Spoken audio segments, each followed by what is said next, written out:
Hello, everyone. Welcome to the Matchbook Horse Racing Podcast, where we're getting stuck into really good racing this weekend because it's Cheltenham Trials Day, which also coincides with Doncaster, as ever, this time of year. Really good cards across the two meetings. Field sizes have held up okay, I think, and we should see some, proper performers that are going to go on to the festival come out and, if not win, certainly run this weekend. But I think we're expecting a few of them to go in. We'll get there. We've got a really good team amassed for you as well for this week's podcast with Lee Gibson at Racing Lee, Steve Jones at SJ Racing Media, and Ed Quigley at Longshot. Ted, sure everyone is well, so I'll skip the formalities and we'll get straight into the previews. Like, follow, and subscribe wherever you're listening or however you're watching. It is the best no-cost way of supporting our content across all of our previews, across all of our sports. So genuinely do it because it helps everyone if you like it.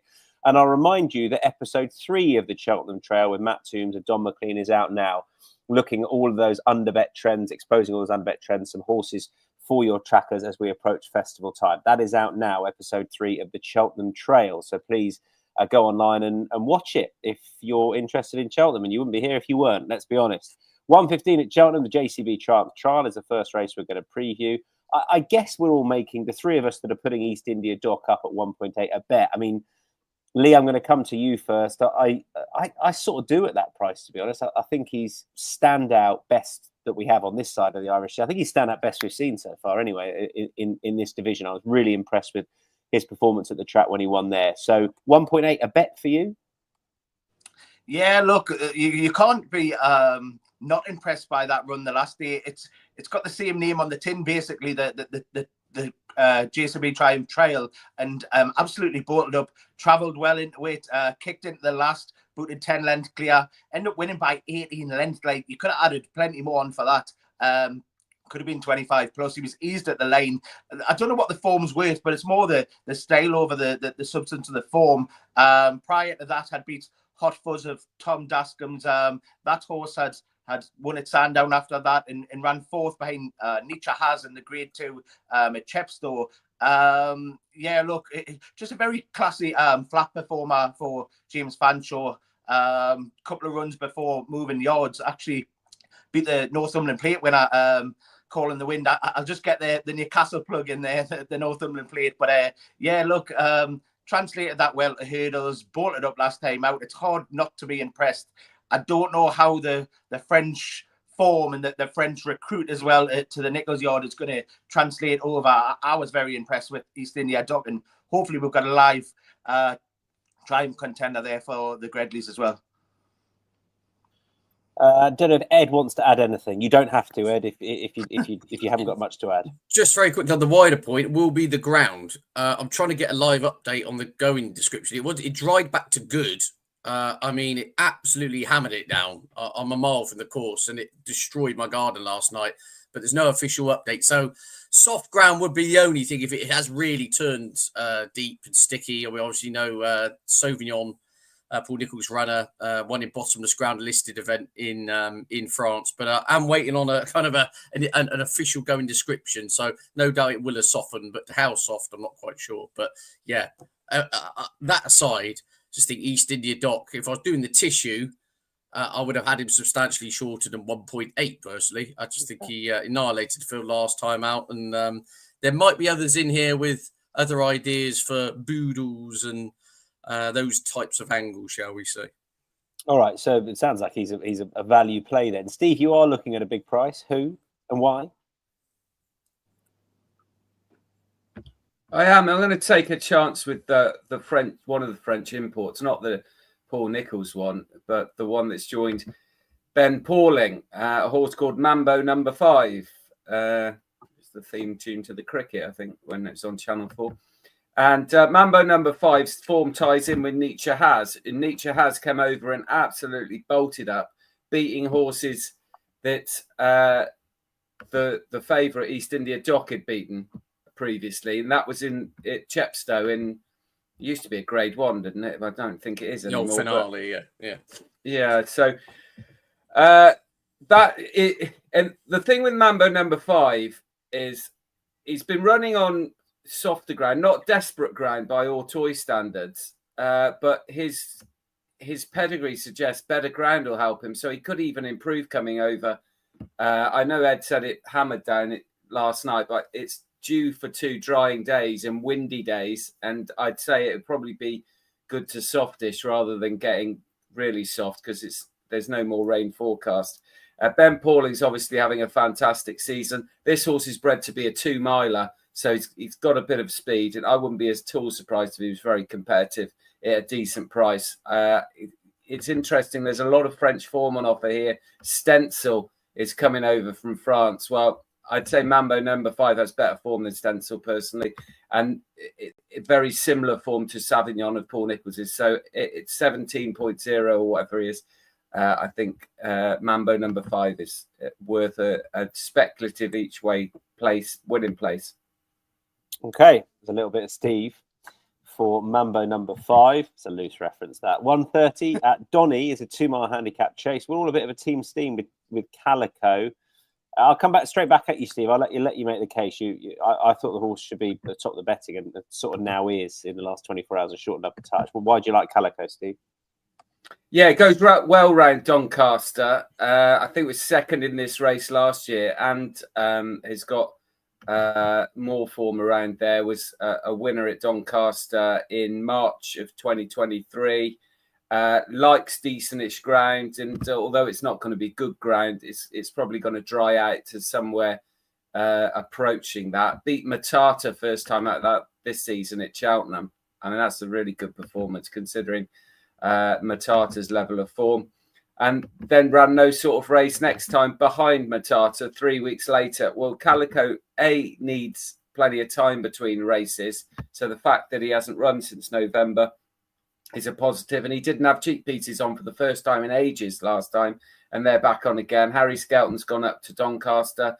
I think that although he wouldn't have had a huge amount of rides at Cheltenham, you'd have expected him to be at Cheltenham. In this Jockey's Cup thing that's worth a fortune, I think that's swaying the likes of Skelton, especially with he would get more of an ear from his trainer being he's his brother. So Calico for me, 130 Doncaster. Lee, what do you want to add? Exactly the same as Steve. I thought the key was maybe that David Power Cup.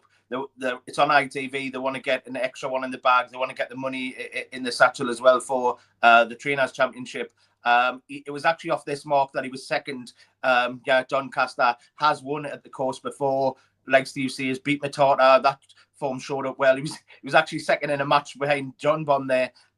Look, he's got good snippets of form, and he's just on that same mark. I think, like Steve says, the key maybe is be them trying to get these extra wins live on ITV.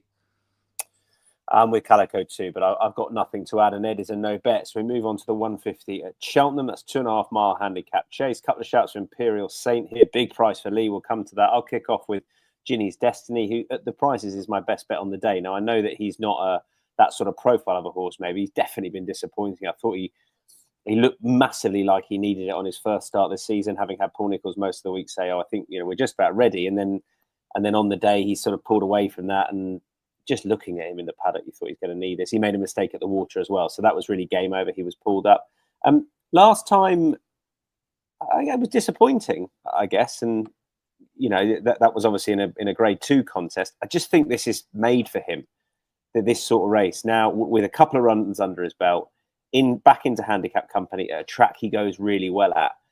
And, I've been really positive about Iroko so far this season, and I'm just getting tepid on him. And I look at Ginny's Destiny and Iroko off the same mark, and they're joint favourites. And I've got to be massively in favour of Ginny's. So I thought that I just think he should be a couple of points shorter than Iroko on what they've achieved throughout their careers so far, personally. If you look at, I know Iroko's run was a long time off before the run at Cheltenham, but 2 lengths within Grey Dawning for Ginny's and Iroko was a long way back. I think that at this stage off levels, I'd have Ginny's a good bit shorter. So I'm pretty sweet on him on the day. I think there's a bit of juice in there. Go on, Lee, make this big price case. Look, people will say I'm crazy. They tell us every day, Tom. It's fine, but you're crazy. You're mad. It is. No, I'm joking. It's been off a long time, but I love a yard switcher. He's went to Mal Rowley now. He used to be with Kim Bailey, and he was second in an Ultima. He was fourth in a Martin Pipe. He's very lightly raced for his age. I just think the mark is very tasty for the yard switch. If they can get some sort of revival out of him, I'm just willing to chance. Look, the great thing with Matchbook, you can get them, play that place market, and I think that's probably the way to go. Maybe he's even dodge the win part of it. But look, I'm just willing to take a chance just for a small play that he could come back. But yeah, look, he wanted the entry of £6 higher. That the mark's fair enough. He likes the track, and yeah, I like that yard switch. So I'm willing to take a couple of pennies at the prices. That's happy-go-lucky for Lee. Ed, who do you like? Imperial Saints. I don't think there are a lot of very well handicapped horses in here. Ginny's Destiny, I get your argument, Tom. And it's just Paul Nicholls slightly perturbed me, saying, his quote last time saying, he needs every yard of 3 miles this time. We'll run him in the Cotswold Chase. That was the last quote after the Peterborough, and he's running Stage Star in that, and he's over 2.5 here. But anyway, I agree. But don't you just think that's wrong? Don't you look at Ginny's and think what he doesn't want every yard of 3? Yeah, he doesn't. I'm not convinced. I'm starting to think he's looking outpaced. As like a few of us, Tom, as we get older, we just lose that gear. But anyway, if the rain's got in the ground, it turns into test of stamina. It'll be. I'm totally with Iroko, whatever you want to call it. I cannot have this horse's favourite on a month for Sundays. Again, reading trader quotes. The aim is the national, and we won't want to be doing too much between now and then. So you won't off 152 want to be smoking the field in a 60 grand handicap live on television, will you? So, yeah, I'm just against a lot of horses I don't think got anything in hand. Il Redoto looks handicapped to the hilt. Imperial Saint is the here and now horse. You can forgive the run at Newbury where they made an absolute horlicks of a couple of fences and all fell apart. Either side of that, it's 1-4 and absolutely destroyed the field at Aintree last time out. The worry would be, is he just a bit of a flat track bully? All his wins, I think, is it Foss, Lass, Aintree. He clearly enjoys flat tracks, a bit of cut in the ground. If he takes to Cheltenham, could easily be more to come off 144. He likes to get on with things at the head of affairs. Bowl along on the front of the new course would be the aim. I just think Imperial Saint off 144 opens more improvement. But there are a lot of horses here who, quite frankly, the handicapper knows exactly where they are with them, would be the way I would look at it. All right, Steve. Yeah, I just think he's the improving horse against a load of uninspiring horses. And he's also totally unexposed over this sort of distance. And he likes to race up with the pace, which when you look at the previous winners of these sort of handicaps, it's not a lot of them come from off the pace. They generally up with the pace, making the running or just behind it. And that's where I imagine Imperial Saint will be, coming from a really informed team as well. Philip Hobson, Johnson White. All right, that's a couple of shouts for Imperial Saint. We'll come back on the lays, I think, to Iroko. The 205 at Donny is the River Don. Couple of shouts for Moon Rocket. So, Steve, straight back at you.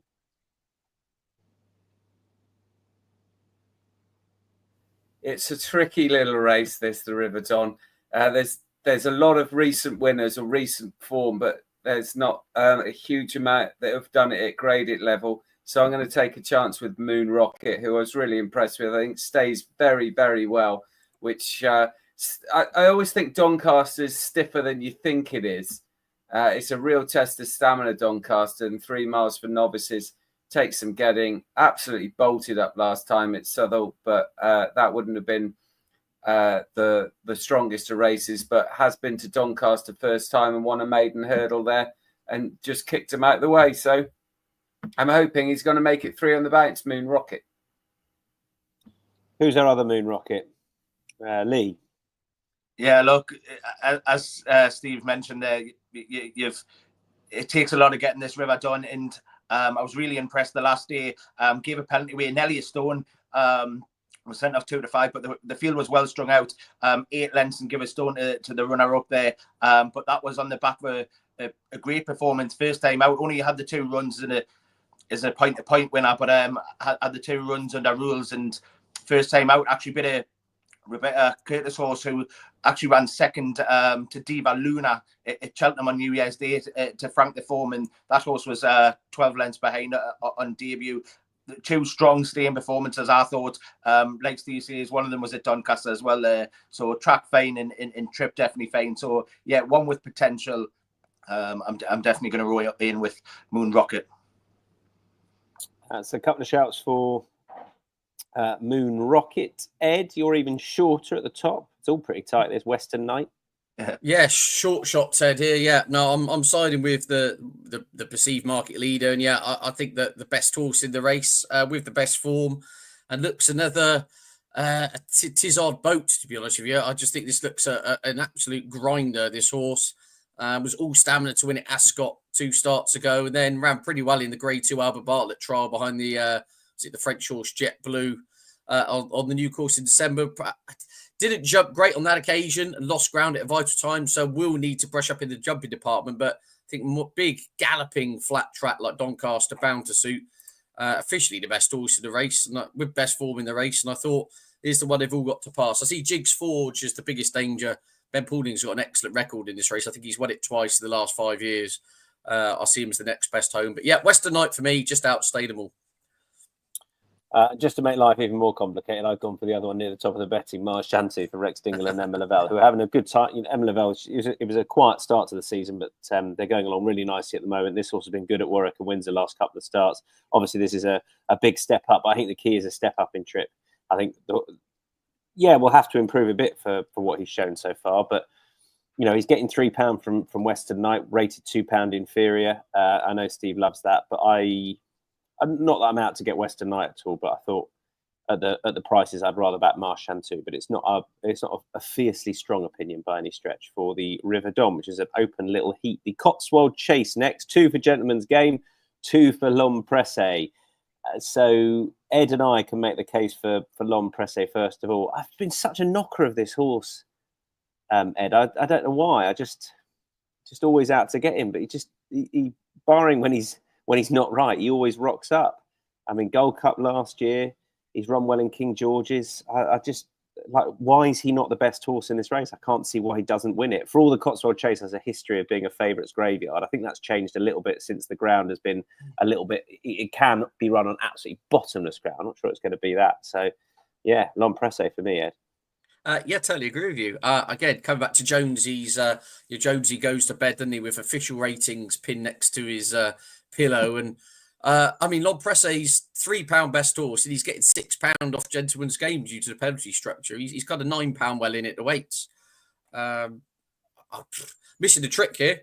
I was slightly worried about the Venetia form till this week when she had a double. I think she was operating around 5% for January, and then a yard have picked up. But best horse, theory £9 well in at the weights, form at Cheltenham, ground fine, stays, jumps. Yeah, I mean, kind of unoriginal for a 1.95 shot, but best horse, the best horse will win.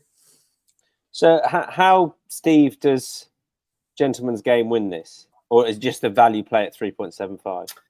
Runs faster and jumps better, maybe. That's generally the way it goes. They don't tend to decide who wins on numbers dreamed up by someone in London somewhere or something.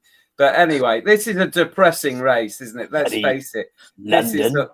This is London. Bloody London. This is a very depressing race. You look at this is a Gold Cup trial, and the British, all they can muster is 4 horses, one 11-year-old who's been running over hurdles mostly, one horse who's got loads to find, a 10-year-old, and a horse that won't stay. Oh, geez, this is depressing for going forward. So, Gentleman's Game, Mouse Morris comes over, yes, has a penalty, ran really well behind Galopin de Champs first time up over Christmas at Leopardstown. That was his first start of the season, but he does go well fresh. But you go back to last season when he won the Charlie Hall at Wetherby, he beat Braveman's Game. Well, Braveman's Game at that point was probably one of the best chasers in Britain. Doesn't damn by faint praise, but his form is just better than the rest. 4th to Fast and Slow and Galopin de Champs and Hewick at Punchestown. Could any of the others do that? Yeah, maybe L'Homme Pressé could, but I don't know. very uninspiring. So I don't want to be with a horse that short like L'Homme Pressé in a race like this. So yeah, gentleman's game. Good. Really looking forward to this race now. Lee. Yeah, look, he's one of my stronger players on the day. To be honest, I get the weight difference. Like Ed says, look, officially rated £3 higher, get £6. That's got to be taken into account. I think it is between the two, and like Steve says, there's not much in behind there that could really challenge them. But Gentleman's Game got really solid form. I think he bounced onto the scene maybe when he beat a more unsung Brave Man's Game in that Charlie Hall chase. But he's got cracking form from last season. Fourth in that Punchdown Gold Cup. The winner was Faster Slow, who was winning it for a second time. Galloping Deschamps had won the Gold Cup. Hewitt had won the King George, only beaten 5 lengths in that. And then I thought it was a real eye-catching reappearance there, obviously behind Galloping Deschamps. I think he'll frank the form next week at the Dublin Racing Festival. Factor to Fail was second. And I thought... he was best of the rest, but I thought it was a good display, and hopefully he can come on for that run. I think he's got plenty of back class. He's on Chase Debut, he beat I Am Maximus, the Grand National winner, by 8 lengths. He was just behind Shishkin when they were behind Jerry Colomb at Aintree. He was second on his second run in a Grade 1. He was third at Classical Dream in a Stairs at Punchestown. He's lightly raced, and I just think he's got a bigger performance in him. So yeah, I'm quite sweet on him to give the weight. So Gentleman's Game for me. All right, that's the 225, the Cotswold Chase. The 240 is the Yorkshire Rose Mares Hurdle. That's at Doncaster. Steve, first of all, we'll tell you what, we're not massive prices here. Jetara, 3.5.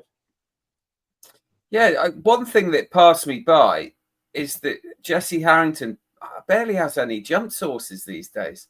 And Jetara comes from a family that she's done really well with in the past, Jetski being the obvious one, but there's much more stamina in there as well. And Jetara has done plenty of winning in her time. She's a horse that I think is up against a possible... If you look at Katara, the 3 mile form is a little bit suspect to me. And I know Jetara hasn't run over 3 miles yet, but it stays 2 miles 6, no problem at all. And I think it's going to just outstay Katara. I was almost tempted to put Why Not in there, because Why Not is going to go out and try and make this a stamina test.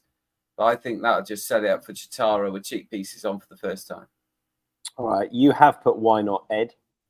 Yep, I was tempted to put Katira into my lay of the day column, but I don't think she stays. Agree with Jonesy. I think the Petrolite comes on at 2.6.5, and a class keeps her in contention, but she doesn't excel for a trip. I think she's there to be got at.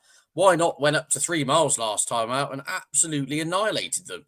Now, I know this is much deeper waters, etc., but the way Why Not's powered through that race on the front end, jumped like a buck, and came home on the bit. I think, trip, track, ground, improving individual, totally untapped at 3 miles. And again, while she has a little bit to find on figures and perhaps raw class for Katira, I think there are a few doubtful stayers in this race, and you're going to need to stay. So Why Not for me? Interesting on Katira not seeing it out. It's not something, Lee, that I'd really considered. I thought she did it at Wetherby when she would have won, but for an error. But I mean, I'm with her. I thought it was class that got a beat last time in open Grade 1 company, but I thought back against the mares of this trip should be fine. It's not something that had I'd sort of flagged to myself. What about you? Yeah, exactly right. I did think she should have won that race at Wetherby, just made the mistake and put her out the race, but I thought she should have won that. She's beat Della Casalunga easily, who's come out and won since. That was at Kempton, and then last time out, look, it just maybe it's a bridge too far against them Grade 1 horses at Christmas, but back in this class, I think she's got a great chance. Like Steve, I looked at the form of Jessie Harrington, and then when you actually look at it, look, she hasn't had many runners, so it's hard to weigh up whether she's in or out of form, to be fair. And the one I'd maybe rather take would be Why Not against Katira. But like, I think, you know, as we mentioned with Calico, I think they want to get another win on the board in maybe's target this race for the ITV as well. But yeah, I'm quite sweet on her. I'm happy to take the chance that she'll stay fine. Yeah, I'm going to be really. If the petrol light is flashing and she doesn't quite get home, I'm going to be absolutely. Well, yes. I will pay respect to our colleagues, Ed and Steve. Well, I won't, obviously. I might pay respect to Ed. Constitution Hill's up next, but none of us make him a bet. I guess sort of 1.8-ish for a champion hurdler. Does anybody have? I just want somebody who has a strong opinion on Constitution Hill to speak about him. Just go. Anybody, go. No opinion. I would just one thing I would note is that I don't think they're gonna kind of break these balls to win by a distance. I keep seeing people come up with a distance thing. I think, look, this is just a glorified workout, isn't it, for him? On all known figures, he should just be winning this with ease. And I just think I wouldn't go steaming into them over certain lengths distance. Look, he's got the class to win by 30 if he wanted, but he's. I just think they're just going to jog around and have a nice day out, really. Yeah, they're going to struggle to break his balls because he hasn't got any. I know what you mean. I know what you mean. Steve, anything? You don't have to. Just anything of note. Just ahead of the champion hurdle, everyone getting excited about Kempton. That was a long way but below his best form at Kempton. So he'll probably win quite easily tomorrow, but I wouldn't get too excited about the champion hurdle, and he's a shade of odds on, and I see it more competitive than. Okay. Depending on whether Lossy Mouse runs or not. Chief market rival currently at 5.0. Okay, let's move on to the Great Yorkshire Handicap Chase. I'll kick off with Snipe, who's my best long shot of the day. I just felt this might set up pretty well for him. He's gone okay here before. I think he wants a real strong pace to chase. He's definitely going to get out. There's loads on here. He's run well the last couple of times at Carlisle when he's been getting going perhaps a little bit too late. And at 11.0, I wanted to find a price. I didn't have many prices on the day. I'm with a few shorties, and he was the one I was most excited about. The last win came over the 3-mile one at Aintree on soft ground when they went hard, and I think they're going to go pretty hard here. So with a nice big field, so I think there's a lot about this could suit. It was a good day for Skelton. Elsewhere, Steve, big price. Yeah, big field. This is what we want, races like this, 17 runners. And I think Sure Touch has been overlooked a little bit. This is a horse who was very progressive in 2024, rattled up 4 wins, including winning the Summer Plate, beating Soul Icon. Well, Soul Icon on decent ground is a good horse, as he showed at Kempton over Christmas when winning the Wayward Lad. Or was it Desert Orchid? I never remember those two races. But this season, first time up at Aintree, I didn't think he was in total love with the Grand National fences. And although they're not anywhere near like they used to be, they're still different tests. That was in the Grand Sefton Chase. And then last time it's Cheltenham behind Gemirond in the December Gold Cup, never really got into it. And I think going up to 3 miles, which he's run over 3 miles in the past, of course, the Summer Plate's 2 miles 5. He's won round Taunton over 2.7. I definitely think he's worth a go over this sort of distance over fences. He went close over hurdles over this sort of trip. So a very open race, but I think he's overpriced. Sure Touch. We've got one other as well. Lee, Famous Bridge, take it away. Yeah, I just think a thorough steer. He's only £1 higher than winning in a slog at Haydock over 3 mile 1. That scenario caught him out last time. He ended up third behind Egbert of Alan King's, but yeah, just them performances of recent. He'll stay all day, and this scenario, I think, is his bag. Let's say, and off only £1 higher than than winning over 3-1 at Haydock in heavy ground. I like the case for him. I think I like the case for Steve's as well. I think there's some big price in here. I would maybe even take another chance at seeing Nominee. She won at the festival. She's unseated and fell since, but I think she's got a bigger performance in her as well. But yeah, I think Famous Bridge winning place market on the match there is definitely a solid shout. Okay, finally, the Cleve. I love that we've all gone for Garlaw, who is not an obvious one at 15.0. I mean, just shows how we have no faith at the top of the market. But yeah, like, I can see it. He doesn't jump great over the bigger obstacles. He always throws in a mistake. Like I don't know, Ed. Always you put a lean. You're not obviously that confident. So well, only because I've been in conversation with Jamie Snowden this morning, and he's slightly worried about the ground in terms of if it was genuine soft, he'll pull him out. But he wants good ground, essentially. But Jamie's of the opinion, not my opinion, that, yeah, if we take Tehupu out of it, you could throw a blanket over about the next 30 in the market. And Garlaw is a horse who loves Cheltenham. He's an open division. If the ground isn't riding too badly, I think he'll come there with a massive chance. It just holds it all in them, isn't there? I mean, Crambo only seems to win first time out at Ascot. Strong leader who knows what's turning up. I mean, his win went at Ascot last time. They're just a bit of a Jekyll and Hyde bunch, aren't they? I do think Garlaw, a lot of back class. He's a biggish price. Galro never wins. Monmoral, I imagine they're looking at the per temps. Botox has these at bottomless, and I don't think the other two are good enough. So, yeah, it's one of those. I think Garlaw will be, he's had his eye on this race for a while. He'd be ready to run. I just hope the ground isn't too deep, in which case he is my Hawaii holiday if he does win the actual Stayers Hurdle itself. I'm on all sorts of prices, so just fingers crossed he can show himself up well here in the Cleve. But I do think his price underestimates his ability relative to the others in here. Anything to add, Steve? Yeah, very true. There's horses that have come back from fences to win this. Tidal Bay did that. I know that's going back a few years. But Taranis, did he do it as well? Did he? He may have done. Yeah. Did Taranis win this race? So his Big Bucks came back from fences as well, didn't he? Well, of a fashion. But yeah, very uninspiring. It's kind of like a process of elimination because strong leaders win in the Grade 1 at Aintree. Well, that just fell in his lap. They went so fast in that, and he just sat at the back and picked it up. And I just don't think he's anywhere near a top class horse.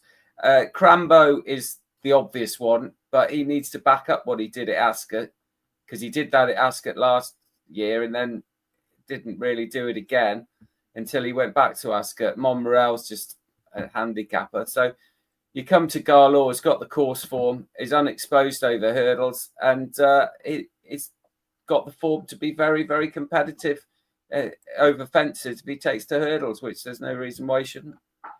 All right, there's a few shouts for Garlaw, unbelievably. Matchbook Zero long shot. Matchbook Zero goes live at an hour before each race. It's your best way of getting best odds because there's zero margin, zero commission. For a win bet only, get there an hour before each race. Mine is Snipe in the Staying Handicap Chase, 11.0 at Donny. Steve, you just said it.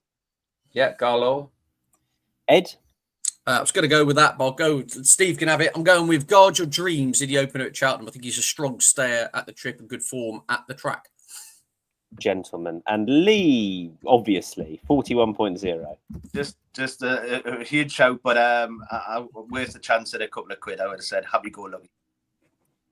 Lays, Ed, you've already done the Iroko line. I don't know what you want to add. Yeah, Steve, what do you want to add? Place if it won. Be shocked if it was. I mentioned in this race earlier, it's dominated by horses that are up the pace. All these 2.5 mile handicaps around Cheltenham. It's not easy to come from off the pace. That's where Iroko would be. Iroko wants a lot further as well, and I just don't see him getting competitive. Anti-Iroko. And Lee, you've got one. Where's that? Where's this running? In the first Jaguars. The Jaguar? Yeah, Jaguar, yeah.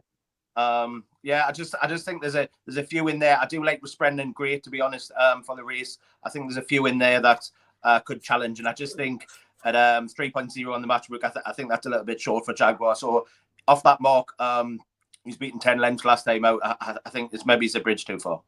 We're laying all the JP horses. I was Ollie Green or Josh Guerriero and JP will be delighted with our lay. So good luck to all of them. Right, best bets. Mine's Ginny's Destiny at 5.0 and the 150 at Cheltenham. Steve? Calico at Doncaster, 130. Ed? Western Knight in the 205 at Doncaster. I want to give a big shout to William Money in the 213 at Fairyhouse. There's an absolute belter of a maiden hurdle you must watch. And Lee? I think me and Steve will be like the Valen players on the Titanic if we don't win some of these. But yeah, gentleman's game. I'm sweet on him. Nap of the day. I imagine Steve being a violin player on the Titanic? He'd just be like, the whole journey was shit anyway. Didn't enjoy it. Get in the cold. It was cold. And we've only gone and nailed 4 in a different race each for you. So there we are. Well done, everyone. Ginny's Destiny, Calico, West tonight, Gentleman's Game. That'd be a nice lucky 15 for you. Okay. Good luck, everyone, this weekend. And Lee, Steve, Ed, thank you very much. We'll chat to you again next week. All the best, guys. Bye-bye. Cheers.